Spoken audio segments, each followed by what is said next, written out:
de nous rendre visite à Digital E Agency.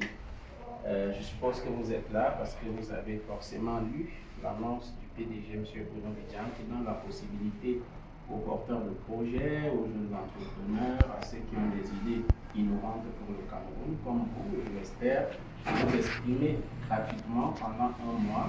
Et ça a commencé le 7 avril, ça ira jusqu'au 7 mai prochain. Vous êtes là aujourd'hui. Est-ce que vous pouvez vous présenter à nos abonnés pour qu'ils sachent effectivement qui vous êtes? Ok, je remercie déjà Digital E Agency justement pour cette opportunité qu'elle a offert aux entrepreneurs, aux jeunes entrepreneurs, porteurs de projets.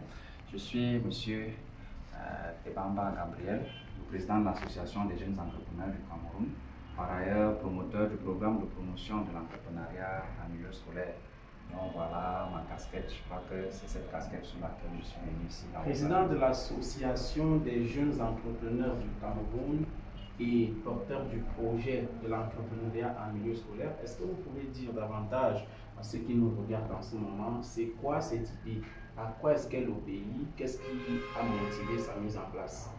Ok, déjà, nous sommes partis d'une façon simple. Vous savez, après les études, il y a le sempiternel problème de recherche d'emploi. Et comment le système éducatif camerounais a bien été conçu, justement après les études secondaires ou universitaires, les jeunes sont censés passer par la voie d'un concours, justement pour pouvoir se former et puis accéder à un emploi. Or, on s'est rendu compte que justement cette option devient de plus en plus compliquée. Il n'y a qu'à regarder les discours du chef de l'État qui dit aux jeunes vraiment la fonction publique n'est plus la seule option. C'est la seule option. Il faut maintenant penser à faire autre chose. Parmi donc ces autres choses, le président a pensé qu'il était important que les jeunes puissent entreprendre. Nous, on a donc estimé qu'en réalité, l'entrepreneuriat ne doit pas rester comme, comment je vais dire, une affaire de l'élite. Une affaire de l'élite. Et en plus de ça, l'entrepreneuriat doit être structuré. C'est-à-dire, on ne doit pas se lever un bon matin et dire qu'on est entrepreneur. Raison pour laquelle, donc, au niveau de l'association des jeunes entrepreneurs du Cameroun, nous avons pensé donc la mise sur pied de ce programme sur la promotion de l'entrepreneuriat pour permettre justement aux jeunes élèves des classes de 6e, 5e, 4e, de Form 1, Form 2, Form 3, parce que nous travaillons avec les deux sections anglophones et francophones, de pouvoir déjà penser à leur idée de mise sur pied d'un petit projet d'élaboration d'une micro-entreprise. C'est extrêmement important.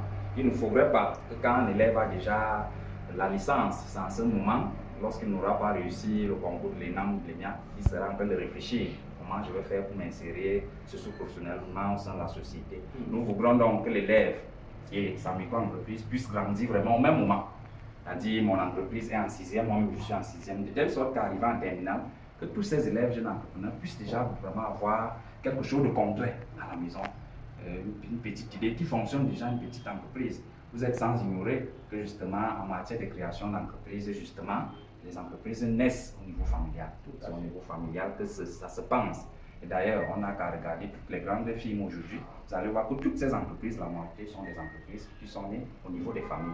Donc c'est pour ça qu'on a pensé donc avec ces élèves jeunes entrepreneurs, en les formant avec des ateliers dans les établissements, à la maison où les parents accompagnent également. On est sûr que d'ici 5 ans, 10 ans, on aura absorbé justement la masse critique de ces jeunes qui sont à la recherche. Alors, Président, c'est un projet qui n'est pas né hier. C'est un projet qui a déjà duré quelques années. Quel est le déploiement que vous avez déjà pu faire sur le terrain jusqu'à aujourd'hui? Déjà, nous sommes sur le terrain depuis 2015. Donc, si nous nous limitons, 11 ans exactement. 11 ans exactement, justement, si nous nous limitons en 2026, nous sommes à 11 ans. Au niveau du déploiement, nous avons commencé ces années 2015 à travailler beaucoup plus avec les lycées. Ce n'était pas évident, nous étions jeunes, ainsi de suite. Et depuis 2018, justement, nous avons légalisé la GEC parce qu'on fonctionnait encore vraiment sous forme de jeunes étudiants. On parlait proposer quelques activités. 2018, donc, nous avons légalisé l'association. Malheureusement, en 2020-2021, la COVID-19 est arrivée. Et toutes les activités post-périscolaires, là je parle sous le contrôle de vous qui êtes journaliste, ont été sur soi. Après, dans la Covid, nous avons saisi le ministère des Petites et Moyennes Entreprises qui a justement accepté de nous parrainer, qui nous a donné la tutelle technique justement pour pouvoir nous donner la bénédiction de l'État du Cameroun pour pouvoir se déployer sur le terrain. Donc depuis dans l'année passée, nous avons repris les activités Et justement, au niveau du déploiement, pour répondre de façon concrète à votre question, nous sommes à 8 établissements au niveau de Yaoundé. Je ne sais pas s'il faut peut-être citer ces établissements.